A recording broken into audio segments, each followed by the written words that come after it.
Hello दोस्तों, नमस्कार। मेरा नाम है रोहित कुमार। आप सभी का स्वागत है हमारे यूट्यूब चैनल पे। क्वेश्चन 10 के लिए मैथमेटिक्स में अनसॉल्व पेपर हल करवा रहे थे। सेट नंबर 5 चल रहा था, 822 AZ। इसमें 4 वीडियोस बन चुकी थी, ये 5वीं वीडियो है। इस वीडियो में हम 5वें प्रश्न को सॉल्व करने वाले हैं। 5वें प्रश्न में टोटल 4 प्रश्न होते हैं, सभी 4-4 नंबर के होते हैं। काफ़ी महंगा और अच्छा प्रश्न मतलब होता है भाई। और चलिए शुरुआत करते हैं इससे पहले प्रश्न के साथ में।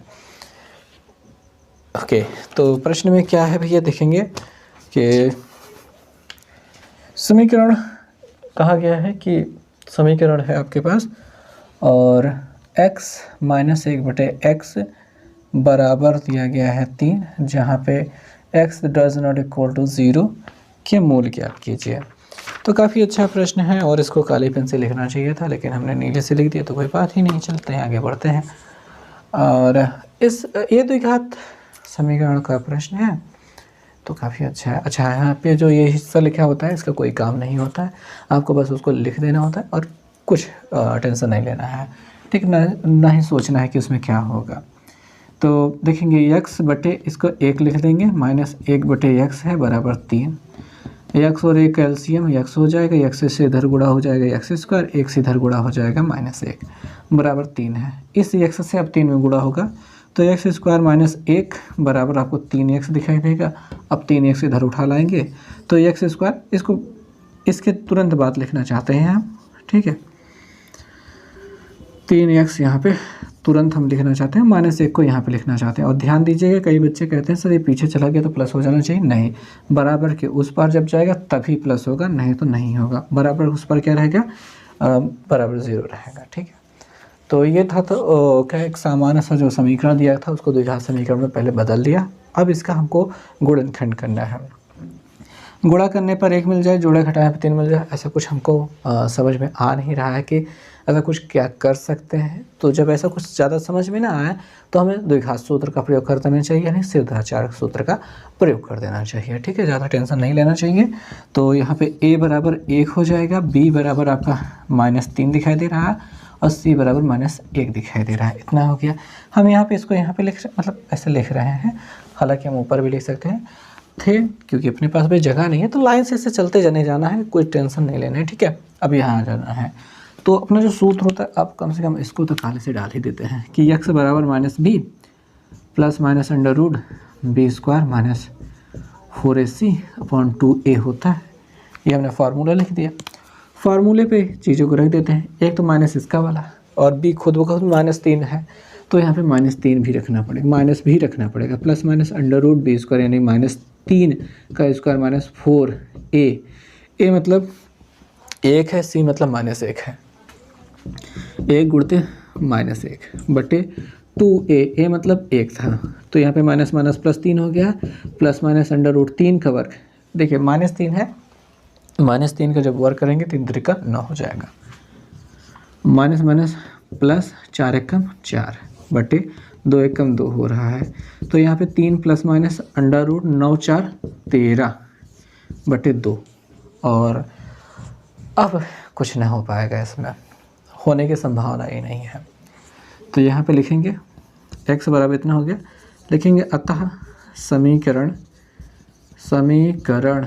के जो हल यहाँ पे देखेंगे 3 प्लस √13 बटे 2 तथा 3 माइनस √13 बटे 2 है, ऐसा लिख देना।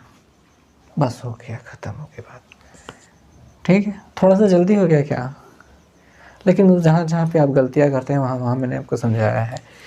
तो अब देखा जाए, फिर से समझ लिया जाए। यहाँ पे हमने सबसे पहले इसके बटे 1 लगाए, ये कुछ खास चीज़ है। नीचे एलसीएम लिया, तिरछा गुणा किया तो ये ऐसा बन गया। इस x को इधर गुणा कराना ही पड़ेगा और फिर 3x को इधर लाना ही पड़ेगा। इसमें से एक इसके साथ कुछ नहीं था तो 1 निकला, इसका -3 है और इसका -1 है, लिख दिया। फार्मूला आपको याद है। इसमें आप क्या करते हो कि ये माइनस तो दिखाई दे रहा है, फिर ये वाला माइनस क्या है यहाँ पे लिखते नहीं हो, भूल जाते हो। अगर भूलते हो तो जो लोग भूलते हैं वो यही काम करते हैं, ठीक। और यहाँ पे और कहीं पे कोई प्रॉब्लम नहीं होती है, बस सबसे बड़ी प्रॉब्लम तो यही होती है जब आप लोग करते हो। मैंने जो अनुभव किया है आप लोगों की हिस्ट्री देख करके, तो उस हिसाब से यही समझ में आता है कि आप लोग यहीं पे सबसे ज़्यादा गलती करते हो, बाकी और सब तो ठीक ठाक चल जाता है, कर लेते हो। तो इस प्रश्न का उत्तर यही रहेगा और इतना ही कर देने पर आपको 4 नंबर मिल जाएंगे, ज़्यादा बहुत बड़ी बात नहीं है। ओके, अब नेक्स्ट क्वेश्चन पे हम चल सकते हैं।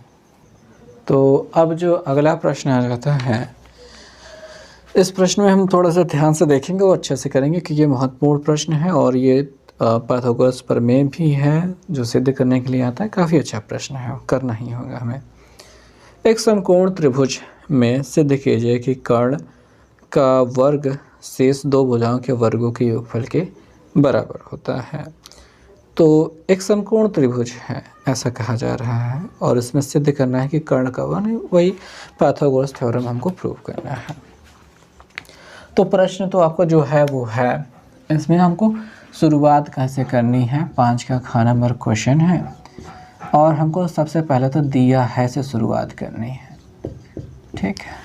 और ध्यान देंगे कि एक हमको ट्रायंगल भी बना लेना होगा, वो भी समकोण त्रिभुज, वो भी ऐसे गिरा हुआ, क्योंकि किताब में ऐसे ही करके सॉल्व किया गया था तो यही से याद हो गया है। और ठीक है, और यहाँ पे ए से यहाँ रख देते हैं, बी यहाँ रख देते हैं, ऐसा ठीक रहेगा कि ए यहाँ रख दें, बी सी यहाँ डालना, चलो यहीं रखते हैं, ए यहाँ रख देते हैं, बी सी ऐसा कर लेते हैं। तो फिर बी सी का वर्ग इन दोनों के वर्ग भुजाओं के वर्गों के योगफल के बराबर होगा। यहाँ पे एक लंब डालना होगा हमको, ये लंब पे डालना होगा और ये डी होगा, ठीक है। तो ऐसा होता है। खैर यहाँ पे हम ए ही रखेंगे, यहाँ पे हम बी रखेंगे और ऐसे ही हम चलने वाले हैं। तो चित्र इसी प्रकार से बनता है। अच्छा, ये विशेष प्रकार का प्रमेय कह सकते हैं, है प्रश्न कह सकते हैं, या फिर मतलब जो भी आप कहना चाहें। और ये बहुत ही ज़्यादा महत्वपूर्ण होता है और उसको ऐसे ही थोड़ा सा अगर आप सॉल्व करेंगे तो आसानी से याद हो जाता है, नहीं तो आपके लिए बहुत मुश्किल खड़ी करता है। थोड़ा सा आसान करने का तरीका हम कोशिश करेंगे हम। तो यहाँ पे सबसे पहले तो लिखेंगे कि क्या दिया है, त्रिभुज ए बी सी में कोण बी पर 90 अंश है, ये हमको दिया है। अच्छा, उसने दिया नहीं था, हमने ज़बरदस्ती ले लिया। अब नहीं लेंगे तो करेंगे कैसे। अब जो सिद्ध करना है वो भी लिख लेते हैं। सिद्ध करना है, सिद्ध करना है कि कर्ण का वर्ग शेष दो भुजाओं के वर्गों के योगफल के बराबर होता है। तो कर्ण कौन है, कर्ण यहाँ पे 90 के अंश के सामने यहाँ पे वाला कर्ण है। तो ए सी का वर्ग बराबर है A B square plus B C square, ये हमको सिद्ध करना है। हमने एक रचना की है विशेष प्रकार से, तो हमको वो भी लिखना होगा कि हमने रचना की है। क्या रचना की है कि हमने बी डी जो है, बी डी लंब ए सी खींचा है, ये हमने किया है। फिर हमें कुछ उपपत्ति प्राप्त हुई है, उपपत्ति। उपपत्ति और उपपत्ति में क्या चलेगा, हमको इस छोटे वाले त्रिभुज को बड़े वाले के समरूप करना होगा। बड़े वाले त्रिभुज का नाम हम ए बी सी लेंगे, त्रिभुज ए बी सी, तथा इस छोटे वाले को बड़े वाले के समरूप करना है। लेकिन किस प्रकार से समरूप करना है, कौन सा नाम आने वाला है, किस सीक्वेंस में आने वाला है, हम अभी ही क्लियर करेंगे ताकि हमें बाद में कोई तकलीफ ना हो। ध्यान से देखेंगे, इस बड़े वाले ए बी सी में देखा जाए तो कोण ए जो है छोटे वाले में भी है, बड़े वाले में भी है, यानी इन दोनों में एंगल ए बराबर एंगल ए है उभय निष्ठ, उभय निष्ठ है, ठीक है। जिस वजह से हम ए को इस दूसरे वाले त्रिभुज में, ए को छोटे वाले त्रिभुज में ए को हम पहले रखेंगे। ओके, बड़े वाले में यहाँ पे 90 है और छोटे वाले में यहाँ पे 90 है, तो इन दोनों को हम साथ में एक सीरीज़ में रखेंगे। यानी बी आया है 90 वाला, तो ए डी बी में यहाँ पे डी पे जहाँ पे 90 बना है वो वाला लिखेंगे। यानी हम लिखेंगे कि हमें बड़े वाले त्रिभुज में ए बी सी बराबर A D B, angle A D B, ये प्रत्येक 90 अंश था, इस वजह से हम यहाँ पे ए डी रख रहे हैं। ओके, और सी लास्ट वाला एंगल है और इस त्रिभुज में लास्ट वाला एंगल यहाँ पे बी पे बनता है, तो हम यहाँ पे नाम रखेंगे बी। नाम लिखना समझ में आ गया ना। यही सबसे महत्वपूर्ण बात है, अगर ये नाम अपने अच्छे से नहीं लिखा तो आप कभी भी प्रूफ नहीं कर पाएंगे, इसलिए ध्यान से नाम लिखना होगा। अच्छा, वहाँ पे समझाते हुए हमने इन चीज़ों को भी लिख दिया, तो आपको ऐसे ही लिख लेना है। लिख लिया है तो लिख लेना है ए समरूपता से, ए समरूपता से ये दोनों त्रिभुज समरूप हो गए, यानी triangle ABC similar triangle AD। जब समरूप हो गया तो इसमें कुछ चीज़ें निकलेंगी। क्या निकलेंगी देखेंगे, AB बटे यहाँ से मिल रहा है AD, ओके, और BC बटे हमको मिल रहा है DB। क्या DB से हमें कोई ज़रूरत होगी, या DB तो हमारे किसी काम का है नहीं, मिटा दो इसको, ये वाला पार्ट हमें नहीं चाहिए।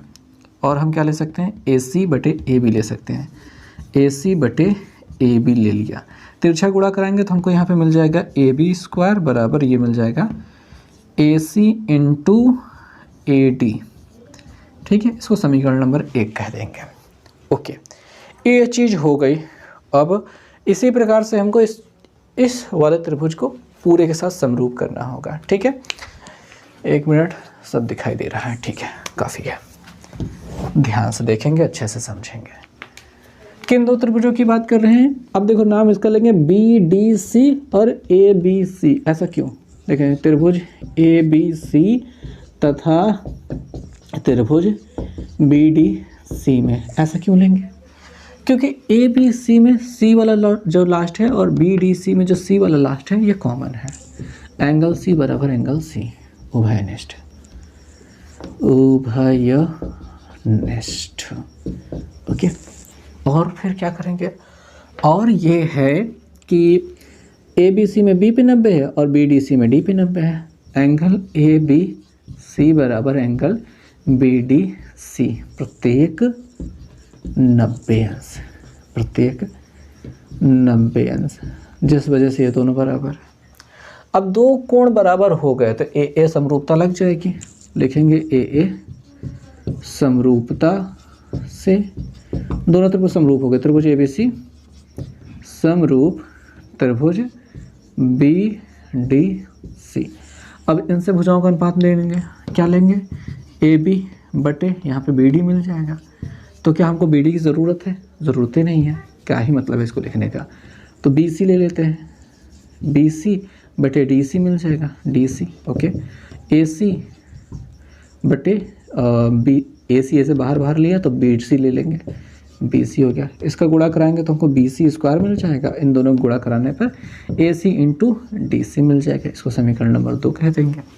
ओके, समीकरण 1 और 2 को जोड़ने पर, समीकरण 1 व 2 जोड़ने पर, अब ध्यान देना कि हम डायरेक्ट लिखने वाले हैं क्योंकि जगह कम बची है। AB और ये जो BC, मतलब AB और BC जो मिले हैं ये दोनों इस साइड में रहेंगे, यानी हमको कुछ मिलेगा इस प्रकार AB square plus BC square मिलेगा।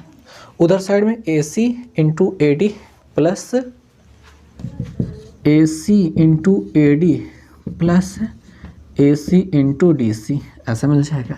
AC इसमें कॉमन हो रहा है तो AC मिल जाएगा। कोष्टक में क्या मिल जाएगा, AD प्लस DC मिल जाएगा।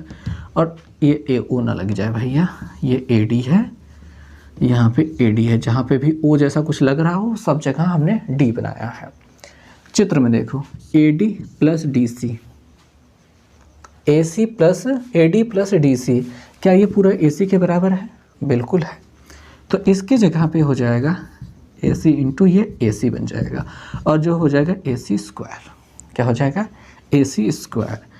तो हमको यहाँ पे मिल जाएगा, अतः हमको मिल गया है AC स्क्वायर बराबर, या फिर हम ऐसा कह सकते हैं, इसको फिर छाप लो भैया, यहाँ पे AB square plus BC square plus छापो, AB square plus BC square छापो, AB square plus BC square छापो। अब यहाँ पे लिखो, अतः AC स्क्वायर बराबर है AB square plus BC square. सिद्ध हो गया। दिखाई दे रहा है कि नहीं दे रहा है यार, सिद्ध हो गया भैया। तो इस प्रश्न को इसी प्रकार से सिद्ध करना है। आई होप समझ में आ गया होगा। काफ़ी अच्छी और लंबी सवाल है, मतलब खाते पीते ख़ानदान वाले सवाल है, तो इसको इस प्रकार से ही लगाना पड़ेगा और इसमें डिटेल्स तो आपको ऐसे ही भरनी होंगी और इतना भर देंगे आपको 4 नंबर पूरा मिल जाएगा। ठीक है। अच्छा, 4 नंबर के प्रश्नों में कभी कभी कुछ क्वेश्चन बहुत आसान हो जाते हैं, कुछ क्वेश्चन कभी कभी बहुत मुश्किल हो जाते हैं, पर होते हैं। तो आपको जो भी प्रश्न आए, जैसा भी आए, आपको करना ही होगा। देखिए, तो नेक्स्ट क्वेश्चन पे हम चलेंगे। ओके जी, तो चलते हैं अब अगले प्रश्न पे। 5वें का ग वाला प्रश्न है, निम्नलिखित बारंबारता सारणी का माध्य ज्ञात कीजिए। समांतर माध्य ज्ञात करना, सिग्मा एफ एक्स अपान सिग्मा एफ। तो चलो देखते हैं क्या करना है। पहले तो हम सारणी बनाएंगे, और सारणी वैसे हम बना सकते थे पहले से ही, और लेकिन सोचा कि चलो लिखते हुए दिखाते हैं कि किस प्रकार सारणी बनाते हैं। तो यहाँ पे है वर्ग अंतराल, यही तो रहेगा, वर्ग अंतराल बारंबारता, बारंबारता को एफ से दिखाते हैं। ये 500 से 520 है, फिर 520 से 540 होगी, 540 से 560 रहेगी, 560 से 580 रहेगी, और 580 से 600, 580 से 600 समाप्त हो जाती है यहाँ पे टेबल। तो इसको मिटा देते हैं। आपको जो लाइनदार काफ़ी मिलेगी, उसमें लाइन से अच्छे से पटरी से आप गिन कर बना दीजिएगा। बारंबारता जो एफ दिखाई दे रही है वो है अपने पास 12, 14, 8, 6, 10। ग्रेट। अब इसका कोई काम नहीं है। ओके, तो यहाँ पे ध्यान देंगे, हमने इस चीज़ को नीले से नहीं लिखा है, आपको नीले से लिखना है, इसको भी नीले से लिखना है, ये हिस्से काले से लिखने हैं। ठीक है, ध्यान दीजिएगा, उस सारी चीज़ों को विशेष ध्यान दीजिएगा। हालांकि मैं गलती कर देता हूँ, पर आपको समझना होगा कि यहाँ पे x आ गया। अब x आ गया है तो कैसे करेंगे आप? x लाना होता है, इन दोनों का योगफल का आधा यहाँ पे होता है x के वैल्यू, और 500 520 जोड़ने पर यार ये तो सीधे सीधे 1020 हो रहा है। ठीक, 2 से भाग करेंगे, 2 पंचे 10, 2 एकम 2, यानी कि 510 मिल रहा है। ठीक मिल रहा है, साफ सुथरा मिल रहा है, कोई दिक्कत की बात नहीं है इसमें। ठीक है, 1 मिनट, सॉरी, बढ़िया है, दिखाई दे रहा है। और अब मैं जो करने वाला हूँ वो ध्यान से देखिएगा। हम बारी बारी से जोड़ के बार बार भाग नहीं देंगे, बिल्कुल भी नहीं, ऐसा कुछ करना ही नहीं है। 500 से 520 में अंतर है कितने का? 20 का। जो 20 का अंतर है वो क्या है? हमारा h है। h बराबर क्या है? 20 है। वही अगर 20 लगातार जोड़ते आएँ तो काफ़ी अच्छा खासा ये हमको मिल जाएगा। यानी यहाँ पे 530 मिल जाएगा, यहाँ पे 550 मिल जाएगा, यहाँ पे 570 मिल जाएगा, और यहाँ पे 590 मिल जाएगा, और कोई गलती नहीं है। आप इनको जोड़ करके आधा करेंगे तो इतना ही मिलेगा। ठीक है, इतना ही मिलेगा, बिल्कुल, हाँ मिलेगा, बिल्कुल मिलेगा। अब आप चाहे तो सिग्मा एफ एक्स लगा सकते, मतलब इन दोनों को गुणा करके एफ एक्स लगा सकते हैं, पर मेरा कोई मूड नहीं है, क्योंकि यहाँ पे इनको लगाना, मतलब इनको गुणा करना एक अच्छी खासी बेवकूफ़ी होगी। तो क्या करना है? तो ये करना है कि हमको यहाँ पे u बराबर लाना है। हम पद विचलन विधि लगाने वाले हैं। u बराबर, पहले तो इसमें बीच वाले को a मानना होता है। u बराबर x माइनस a होता है बटे h होता है, और ये h कौन है? यही वाला भाई साहब। अब 510 में से 550 घटाओगे। अब कहो कि ये कैसे घटाना है? अरे यार, घटाना आता है कि नहीं, उल्टा घटाना। 510 में 550 घटाओगे -40 मिलेगा, -40 मिलेगा, कितना मिलेगा? -40 मिलेगा, और उसको इस 20 से भाग कर देना, तो 20 तो नहीं है 40, यानी कि -2 मिल जाएगा। ठीक है, -2 मिल जाएगा। और ज़रूरी नहीं है कि आप इस पूरी डिटेल को दिखाओ ही, आप डायरेक्ट -2 भी लिख सकते हो। ठीक है, सिंपल है। और जब इसको घटाओगे तो कितना मिल जाएगा? 10 मिल जाएगा, मतलब 20 मिल जाएगा। और 20 को 20 से भाग करोगे तो -1 मिल जाएगा, यहाँ घटाओगे 0 मिल जाएगा, यहाँ पे 1 मिल जाएगा, यहाँ पे 2 मिल जाएगा। ये हमेशा ही इस सीक्वेंस से चलता है, कभी कोई दिक्कत नहीं होती है, बड़े आराम से चलता है, ये कोई लफड़े वाला काम नहीं करता ये, ठीक है, ये सिंपल है। अब आप कहोगे सर ये ऐसे अचानक से लिख कैसे दिया, तो मैं आपको हर बार घटा के दिखाऊं। ओके, 530 में से 550 घटाओ, आप कहोगे कि 530 में 550 घटाने पर 20 मिलेगा, वो भी माइनस वाला। उस -20 को 20 से भाग करोगे तो 1 मिलेगा। ये 550 में 550 घटाओ, 0 मिलेगा। 20 से भाग करोगे क्या मिलेगा, 0।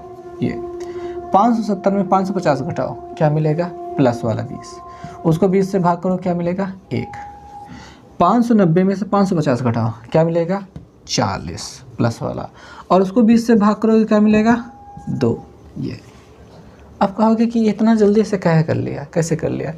तो अगर आपने ये प्रश्नावली पढ़ी होगी और इस चीज़ को पदविचलन विधि को कई बार लगाया होगा तो आपको पता होगा कि ये हमेशा यही करते हैं, कुछ डिफरेंट करते ही नहीं हैं, तो कुछ एक्स्ट्रा होने वाला नहीं है, मतलब ऐसे ही चलेगा। ठीक है, तो ये सिंपल रहता है। ओके ओके ओके ओके अब हम यहाँ पे एफ यू निकालने वाले हैं।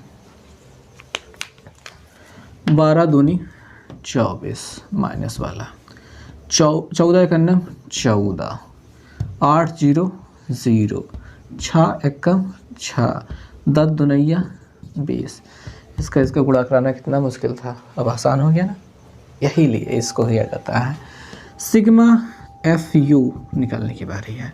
इन ऋणात्मक संख्याओं को अलग से जोड़ेंगे, 4 4 8 2 1 3 -38, इनको अलग से जोड़ेंगे, 20 6 26। अंतर इनमें घटाना पड़ना है। 8 में से 6 गैन 2, 3 में से 2 गैन 1, ये बड़ा है, माइनस है तो माइनस लगा देंगे।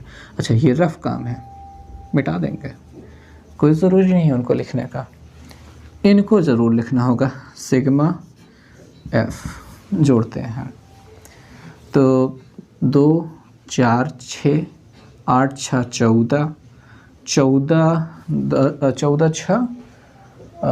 6 कितना होता है, 14 6 20, 20 का 0 हंसी लगे 2, 2 1 3, 3 1 4 1 5, 50 हो रहा है। अब हमारा जो फार्मूला है वो लिखते हैं, समांतर माध्य का, sigma F you upon sigma F into H, ये हमने इससे भाग किया था और ए घटाया था प्लस ए। फार्मूला ही याद नहीं होता था ये वाला, लेकिन वो सिंपल सा काम है, हमने भाग किया था एच से तो गुणा करना ही पड़ेगा, घटाया था ए तो जोड़ना ही पड़ेगा, तो ये हो गया।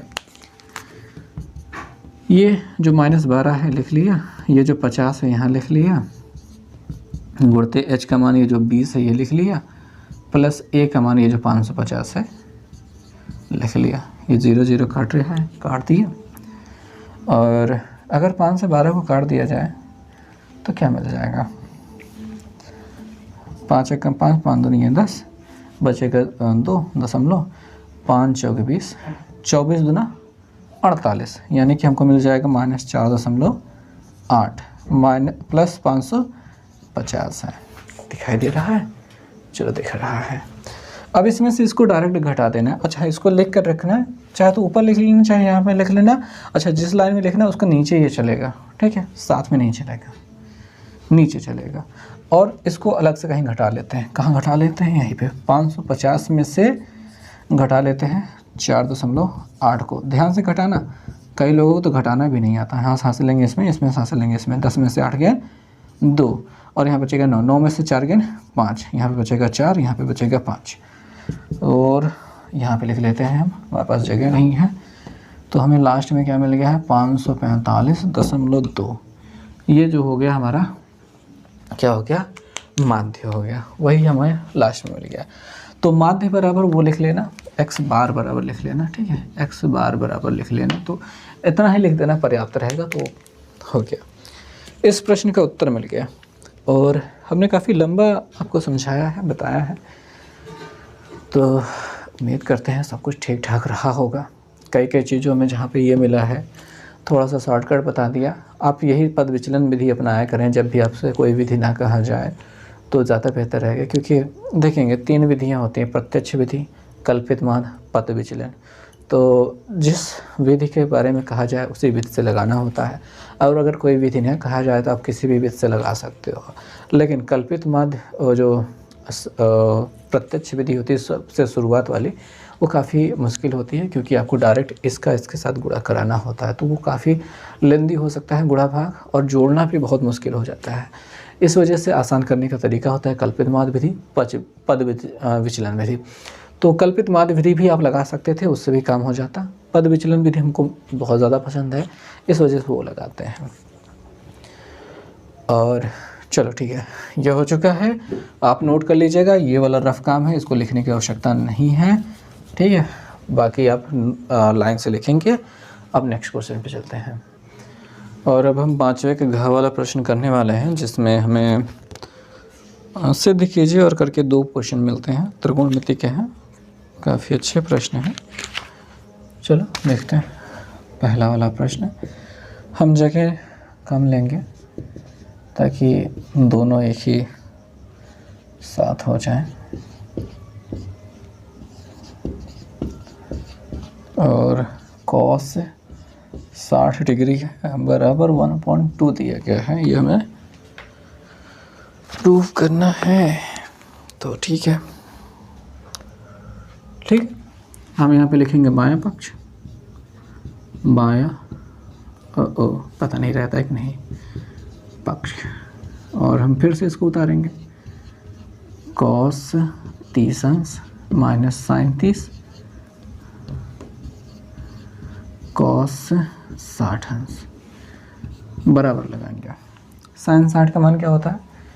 आप सही कह रहे हैं, √3/2 होता है, यही होता है। cos 30 का मान क्या होता है? इसका भी मान √3/2 होता है। माइनस sin 30 का मान क्या होता है? sin 30 का मान 1/2 होता है। cos 60 का मान क्या होता है? उसका भी मान 1/2 होता है। √3 का गुणा 3 हो जाएगा, नीचे 2 2 4 हो जाएगा, माइनस है, 1 हो जाएगा, 2 2 4 हो जाएगा, 4 4 बराबर है, तो 3 में से 1 घट जाएगा, ऐसे 2/4 होगा, और ये ऐसे कट जाएगा, बराबर 1/2 हो जाएगा, बराबर दायां पक्ष। बस इतना सा था यार, तो मजाक कर रहे हैं, इतना आसान क्वेश्चन दे रहे हैं, वो भी 2 नंबर का। हाँ ठीक है, 2 नंबर के लायक तो है। बस ये वैल्यूज़ अगर आपको याद ना रहे तो दिक्कत हो जाएगी। तो आपको साइन वाली वैल्यू याद रखनी होती है। साइन की वैल्यू 0 अंश का 30 अंश, ठीक है, 45 अंश, 60 अंश, 90 अंश, वैल्यू याद रहनी चाहिए। साइन 0 का मान 0, 30 का मान 1/2, इसका मान 1/√2, इसका मान √3/2, इसका मान 1 होता है। कॉस के लिए इसी वैल्यू को उल्टा करते चले आइए, यानी 1 लिख दीजिए, यहाँ पे √3/2 दे दीजिए, यहाँ पे 1/2 दे दीजिए, 1/2 इंटू, सॉरी ये कहाँ से आ गया, 0 यहाँ पे लिखना था। तो वैसे ही साइन 60 का मान ये था, तो साइन 60 का मान ये रख दिया है। कॉस 30 का मान, देखिए कॉस में 30 का मान कितना है, यही रख दिया है। साइन 30 का मान 1/2 था, और कॉस 60 का मान जो है वो क्या है, कॉस 60 का 1/2 है, तो वही रख दिया है। तो ये आपको याद रहना चाहिए। टेबल को याद करने का तरीका मैंने कई वीडियोस में बताया है भाई, तो आपको भी याद रहना ही चाहिए।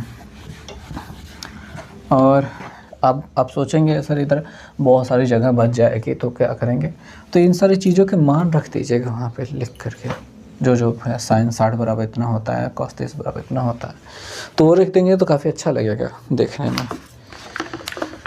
ओके,